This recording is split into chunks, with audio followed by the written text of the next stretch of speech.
sobre a Assembleia Legislativa, porque tem rumores aí de que o governador em exercício, Otaviano Pivetta, pode vetar um projeto de lei polêmico. E que projeto é esse? Bom, quem vai contar para a gente, então, é ao vivo novamente o repórter Antônio Carlos Silva. Olá, Antônio, conta para a gente de que projeto estamos falando que pode ter o veto do governador em exercício. Conta tudo, a notícia em suas mãos agora, Antônio.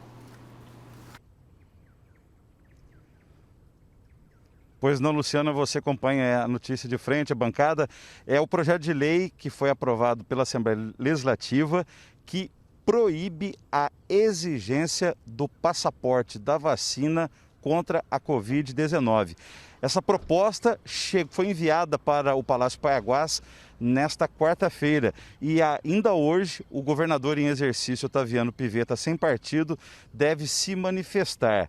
Ele pode sancionar o projeto de lei por completo, pode sancionar vetando alguns trechos ou pode vetar totalmente a proposta. O governador em exercício, em entrevista à imprensa, diz que precisa estudar melhor o projeto de lei antes de tomar uma decisão. Mas o jornal A Gazeta de hoje publica uma fala de Pivetta da semana passada, dizendo que ele tinha intenção de vetar o projeto de lei. O autor da proposta, o deputado estadual Gilberto Catani, do União Brasil, disse que o governador em exercício deveria ouvir a população primeiro para depois sancionar a proibição ao passaporte da vacina da Covid-19. O parlamentar acrescentou que se a proposta for vetada, a Assembleia Legislativa tem o poder de derrubar o veto e promulgar a lei estadual. Vale lembrar que durante a votação e aprovação, o deputado estadual Dr. Eugênio ressaltou que a palavra final nesses casos de epidemia, como a Covid-19, passaporte, vacina, é das prefeituras, conforme entendimento do Supremo Tribunal Federal. E uma notícia de agora recente. Ontem, a Universidade Federal de Mato Grosso, onde nós estamos agora, o Conselho Superior da Universidade, o CONSUNE, tomou uma decisão. Só vai permitir as aulas presenciais, a volta das pessoas aos prédios aqui da universidade, seja estudantes, professores, técnicos e público em geral, daquelas pessoas que comprovarem que foram vacinadas contra a Covid. A única exceção será daquelas pessoas que não podem tomar vacina, mas aí elas vão ter que apresentar um laudo médico dizendo que elas não podem tomar vacina, por isso que elas não foram imunizadas contra a Covid. Luciana, bancada, você acompanha a notícia de frente. Uma ótima quinta-feira. Opa, uma ótima quinta-feira para você também, Antônio. Obrigada, viu, pelas informações. Então, como o Antônio explicou direitinho aí para a gente, o governador em exercício, Daniel, ele pode dar um veto parcial, pode vetar completamente, pode até mesmo sancionar. Se ele vetar completamente, volta para a Assembleia Legislativa, que tem a prerrogativa de derrubar o veto, o que pode acontecer de fato, porque vamos lembrar, o placar desta votação, apenas 3 deputados votaram contra o projeto. O deputado Lúcio Cabral, o deputado Valdir Barranco e o deputado Paulo Araújo. Ou seja, se tiver que apreciar novamente a casa, né, esse projeto, e aí dessa vez o veto, tem tudo para que o veto seja derrubado. A tendência é que o Pivetta vete esse projeto de lei que foi aprovado. Já é um desejo do próprio governador Mauro Mendes, que agora está em viagem a Dubai. E a tendência é que isso aconteça, mas seria lamentável que se voltasse para a Assembleia e a Assembleia novamente se posicionasse no sentido de derrubar o veto e validar essa lei, que nós já conversamos muito sobre isso, né? Respeitamos todas as opiniões, mas na minha visão, pelo menos, não pode existir uma lei estadual que garanta liberdade total e absoluta para as pessoas que deliberadamente não querem se vacinar. E dando essa garantia de que elas possam acessar qualquer tipo de lugar, inclusive locais fechados, né? Colocando em risco a vida delas e dos outros e da própria família também. Então, essa lei, eu reitero, na minha opinião, ela não tem sentido de existir. O deputado Eugênio bem frisou que também a decisão final é dos prefeitos e a gente espera, o próprio Manuel Pinheiro disse que aqui vai continuar sendo cobrado, né, o comprovante vacinal Porque a vacina continua sendo a única grande arma para a gente, de forma coletiva, combater e exterminar, tentar pelo menos reduzir e exterminar esse vírus aí que alterou a vida de todo mundo para sempre. Então, a gente espera que acabe com essa pandemia por meio da vacina. Kleber Lima, bom, e aí, veto total, veto parcial, a L derruba o veto? Veto total, geral e restrito. Indiscutivelmente, veto total. E eu espero só que seja vetado no prazo, né? Porque tem um prazo para o governo se manifestar. Se o governo não se manifesta, existe um recurso chamado sanção tácita. Assim, se ele não manifestou, se ele não vetou nem sancionou, é considerado uma sanção tácita. Esse prazo se encerra hoje, pelo que parece. São Então, 2 assim, semanas. eu já vi isso acontecer em alguns casos no passado, em que o governador tinha uma intenção inicial de vetar, mas aí feito uma articulação com a Assembleia, um lobby, ele fez de conta que perdeu o prazo. Aí acontecia a sanção tácita, né? Ele retorna para a Assembleia promulga.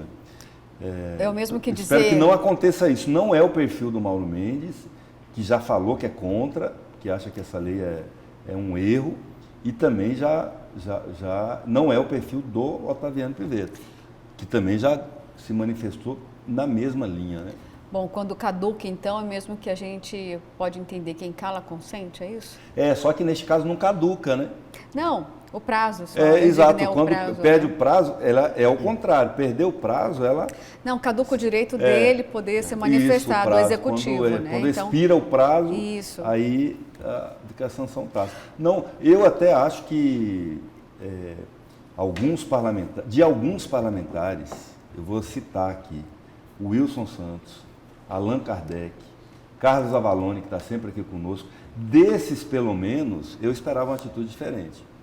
Sinceramente, que eles viessem a público. Assim, eu esperava que o Wilson Santos tivesse a mesma verve que ele teve para comprar a pauta lá da esposa dele, que é a questão dos peixes lá do Rio Manso. Eu acho que ele deveria ter tido, nesse caso, ele se omitiu.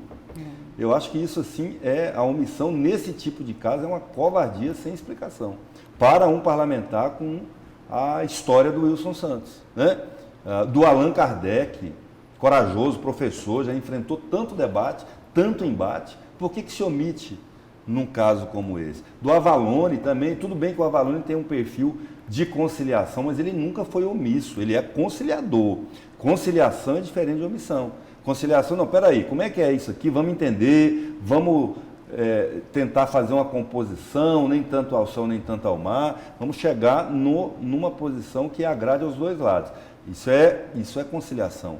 Agora, não é comigo, vou lavar as mãos, isso é omissão. E uma omissão com um assunto tão sério como esse, de saúde pública, é uma covardia que pode beirar a irresponsabilidade e ao crime. O que me incomoda nessa situação toda é o argumento usado pelos autores do projeto de liberdade. Que liberdade é essa? Você tem liberdade de fumar dentro do teatro? Não tem. De dirigir sem o cinto de segurança? Não temos essa liberdade, né? Nossa liberdade não é total, absoluta. A Constituição protege muito nossos direitos, mas também tem deveres, né? E essa lei foi feita para proteger uma minoria que não quer se vacinar.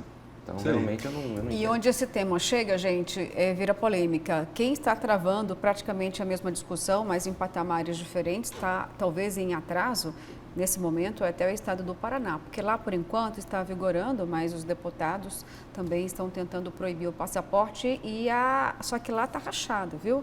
Pior do que aqui, enquanto aqui tem a maioria, né, que não quer o passaporte, lá no estado do Paraná, metade quer, metade não quer, então vai ser uma discussão que começou a ser travada e aí querem até regime de urgência, mas aí acaba tirando da pauta, ou seja, os mesmos embates também lá no estado do Paraná, na Assembleia Legislativa. Ainda falando da Assembleia Legislativa, teve um semi-barraco, eu diria, ontem, lá na Assembleia. Por que, Daniel? Até o Kleber lembrou aqui, ele falou do Wilson Santos em relação à pesca. E aí o Eliseu Nascimento, nós já falamos sobre esse projeto importante que está tramitando lá na Assembleia Legislativa e tem relação com o repovoamento de peixes, repovoamento de espécies, né? Lá no Lago do Manso. E aí o projeto é do deputado Eliseu Nascimento e também da deputada Janaína Riva. E ontem, Daniel, o Gilmar Dal Bosco pediu vista porque ele queria analisar um pouco mais o projeto. E aí ele foi chamado a atenção pelo deputado Eliseu, que fez questão de talvez ser meio deselegante ou chamar para si uma cena na frente de jornalistas, é isso mesmo? O que ele quis dizer com isso? Ele acusou, fez acusações? Esse projeto bastante polêmico, que o pano de fundo são as piranhas do Manso. O Gilmar Dal Bosco pediu vista e ele estava se encaminhando, acho que para o gabinete dele, ali no saguão da Assembleia, e o Eliseu o abordou de forma até assim, bastante intensa, né? Viril, né? Em frente a jornalistas e também a algumas pessoas que defendem o projeto estavam lá, né? O Gilmar até se assustou com a abordagem, foi um tom muito acima, né? E dele, não, eu preciso ler melhor, preciso me inteirar melhor.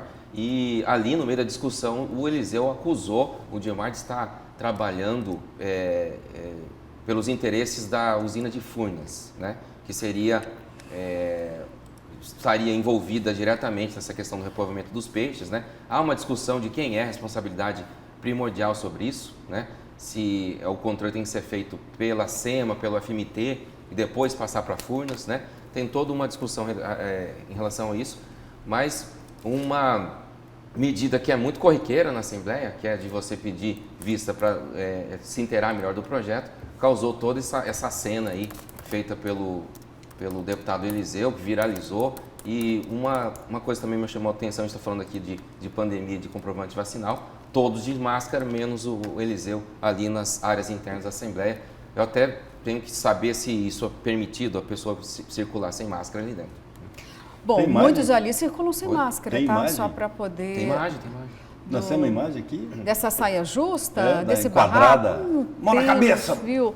Muitos colegas têm, pra olha, parede, vou pedir, se ele que é da você tiver, Rotana. manda aqui pra gente. E, Kleber, eu vou perguntar para ti, né? Olha, o Eliseu Nascimento, deputado, praticamente disse que Dal Bosco estava cometendo um ato nada republicano, digamos assim, porque ele quis dar a entender que o deputado está protegendo Furnas, não quer que Furnas faça um investimento lá de 4 milhões anual para levar ao Lago de Manso 1.200.000 exemplares de peixes, ou seja, só está protegendo então, foi esse praticamente o tom empregado. É uma enquadrada, né? Tá rotando lá na turma aí. Mão na cabeça, vem pra parede, abre as pernas. Como é que é isso aí? Só faltou fazer isso. Vamos ver como é que o abordado reage. O abordado, eu vou dizer para você como que esse abordado já entrega reagiu. aí, não, toma aqui. Já confessa. O deputado, então, acuado, lá enquadrado, meio que olhou e falou, que é isso? Virou as costas e falou, deixa eu ir embora daqui, porque não estou entendendo essa reação do deputado. Todos nós temos aqui a prerrogativa de pedir vista para entender melhor o projeto.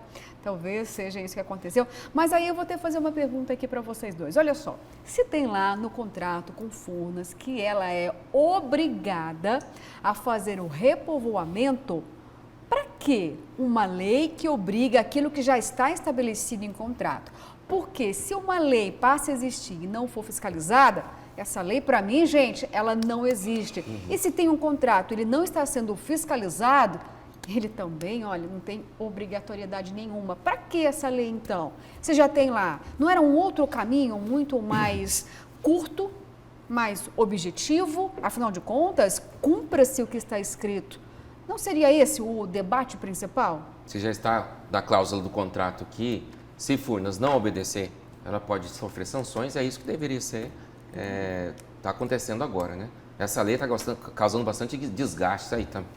Uma prova é essa aí, né? Bate-boca de deputados no saguão da Assembleia. E, francamente, fazer uma lei, o Kleber Lima, para fazer que um contrato seja cumprido... Que outra lei, né? Uma lei... dá para encurtar o caminho, né? Só pegar a Procuradoria da Assembleia, pedir para ela entrar como tem um recuo, amicus, não sei o quê. Curai, né? Amigo do rei. Quer entrar como amigo, que interesse na causa, entra lá num processo, ou ingressa com ação, ou aciona o Ministério Público para que ele cobre, né? Exato. É mais rápido até, né? Mais rápido, prático, mais eficiente. mas às vezes não dá tanto palanque, né? às vezes não dá tanto palanque. O problema é que o político, o deputado, o vereador, especialmente o parlamentar, ele precisa do holofote, ele precisa aparecer na foto. Precisa de, ainda mais em ano eleitoral, né? Se ele não aparecer, parece que não existe. Então, mas ele também apareceu na CPI da Energisa. E aí, o que virou essa CPI, né? Nossa, tá vendo como é que é? Isso aí. Então você está dizendo assim, não basta aparecer, tem que ser como que aparece, né? Na foto, né? Mas a CPI é um instrumento político, né? Também. Pode ser que não tenha, termine em pizza, não tenha um resultado ali muito expressivo depois, mas fica em evidência ali o parlamentar, né? Fica na mídia. Eu acho que é uma briga boa, essa briga aí do Dilma com o Eliseu, é uma briga boa. Tem briga que a gente tem que estimular. Briga e briguem, para ver se sai alguma coisa boa no final.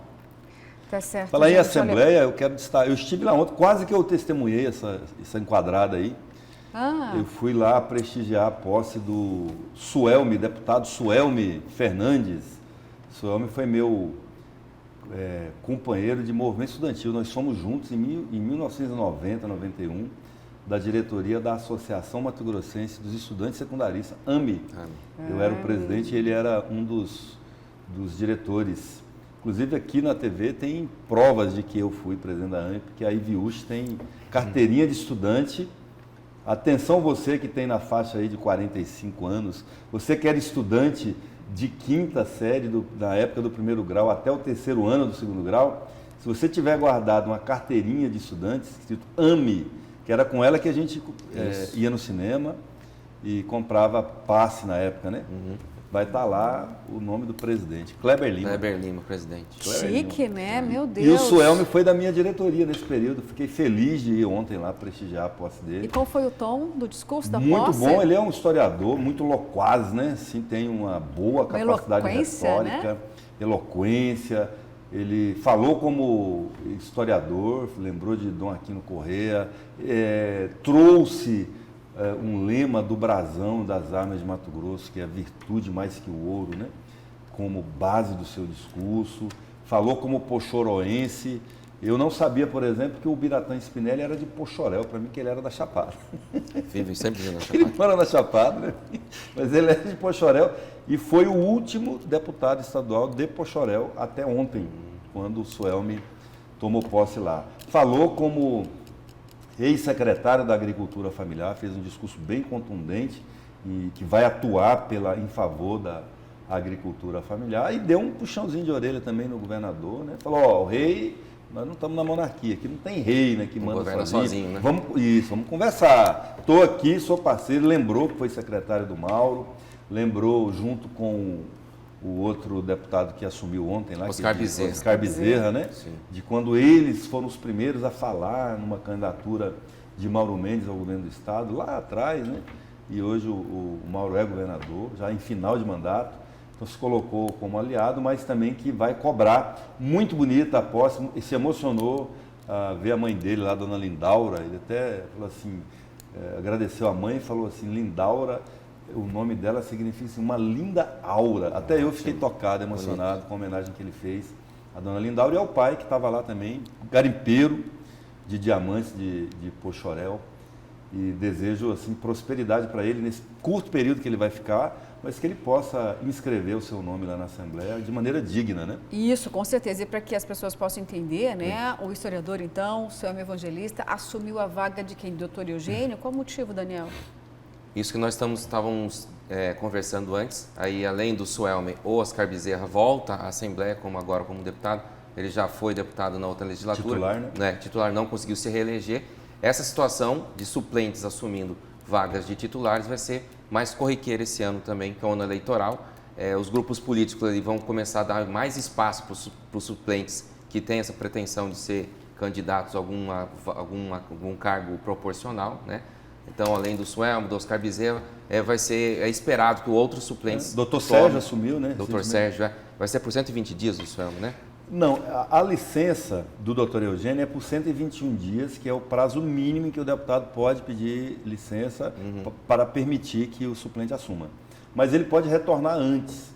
O doutor Sérgio ficou 30, 45 dias e é o que o Suelme deve ficar também. A menos que, contudo, todavia, né, haja aí algum outro tipo de acordo para... Por exemplo, o Romualdo Júnior é o 25º deputado. Ele está exercendo o mandato lá, ele não é titular, mas ele está exercendo lá o mandato praticamente todos os dias dessa legislatura, porque sempre tem alguém da coligação dele fazendo rodízio, licenciando para que ele permaneça, né?